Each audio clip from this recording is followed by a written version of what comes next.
In the heat of World War II, when every second meant the difference between survival and destruction, one American pilot made a decision that would turn him into a legend. Faced with a Japanese attacker diving straight at his aircraft carrier, he chose the unthinkable. He rammed his own plane into the enemy to save his ship and thousands of lives. This is his story, a tale of courage, sacrifice, and heroism written in the skies of the Pacific. Subscribe now for more incredible true stories of war and history.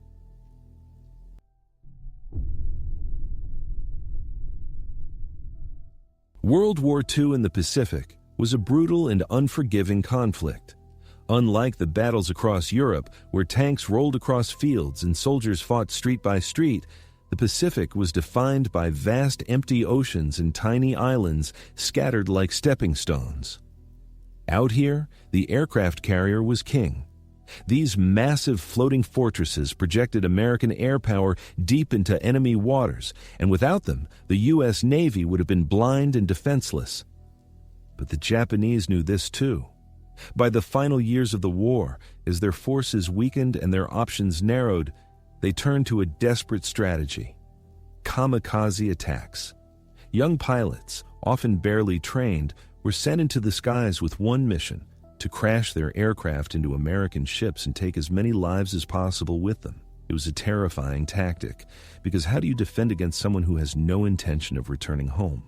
For the sailors and pilots of the U.S. Navy, every day carried the same fear. Radar might detect enemy aircraft, alarms would sound across the decks, and men would run to their stations knowing that within minutes, fiery death could come screaming down from the clouds. And amidst this chaos, ordinary servicemen were asked to perform the extraordinary. One of those men was Lieutenant Junior Grade Robert Hampton Gray, a Navy fighter pilot assigned to protect the fleet. Gray was not a household name. He didn't see himself as a hero. He was a young man from small-town America, wearing the same uniform as thousands of others, living with the same fears and the same longing for home. But on one day in particular, fate placed him in a situation where his courage would become immortal.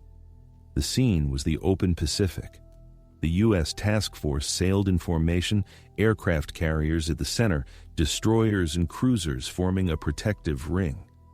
Above them, fighter patrols circled, scanning the skies for signs of incoming enemy planes.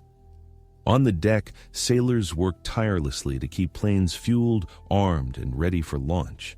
The smell of salt water mixed with the heavy scent of oil and gasoline, the hum of engines, a constant reminder that the war never paused.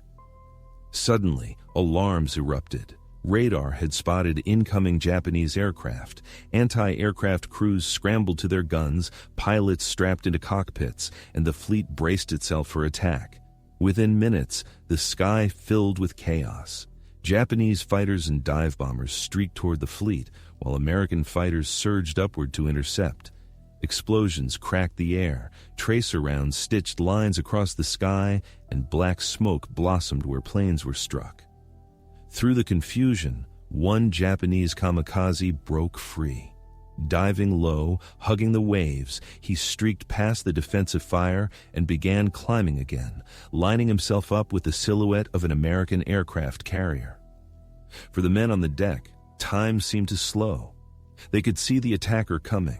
They could hear the roar of his engine, and they knew the truth. If he hit, hundreds of them would die, and the ship itself could be lost. Robert Gray spotted the enemy. He had only seconds to react. He could try to chase and shoot, but the kamikaze was already too close. A few more seconds, and it would be too late. In the cockpit of his Hellcat, Gray understood that there was only one chance left. In that split second, he made his decision. He angled his plane downward, pushed his throttle to the limit, and aimed not for survival, but for collision. His fellow pilots later said it was almost impossible to comprehend. American doctrine taught pilots to fight smart, to live to fight again. But Gray wasn't thinking of doctrine. He was thinking of the men below, the carrier beneath him, and the thousands of lives about to be consumed in fire. His Hellcat slammed into the Japanese plane with tremendous force. The sky erupted in fire and twisted metal as both aircraft disintegrated. The flaming wreckage rained into the sea, but the carrier remained untouched. The Japanese kamikaze never reached its target. The ship and her crew were saved. On deck, sailors who had been bracing for death erupted in shock. Many had closed their eyes, expecting the crash that never came. When they looked up, they saw the smoke, the falling debris, and realized what had happened. Silence fell across the flight deck, broken only by the sounds of the ocean and distant gunfire. Then came the understanding. One man had given his life so that they might live. For hours after the battle, sailors spoke of nothing else. They replayed it over and over in their minds. The incoming kamikaze, the sudden dive of the Hellcat, the fiery explosion in the sky. Some described it as divine intervention, others as the purest act of human sacrifice. But all agreed they owed their lives to Robert Hampton Gray. The carrier went on fighting, launching strike after strike against Japanese targets. Every plane that took off, every bomb that struck, every mission completed that day, all of it was possible because the ship was still afloat, because one pilot had denied the enemy his prize. In the days that followed, word of Gray's sacrifice spread through the fleet. Other ships heard the story, and it quickly became legend. It was not common for American pilots to ram enemy aircraft. It went against every instinct of self-preservation. Yet, here was proof that in the most desperate moment, courage could take a man beyond instinct.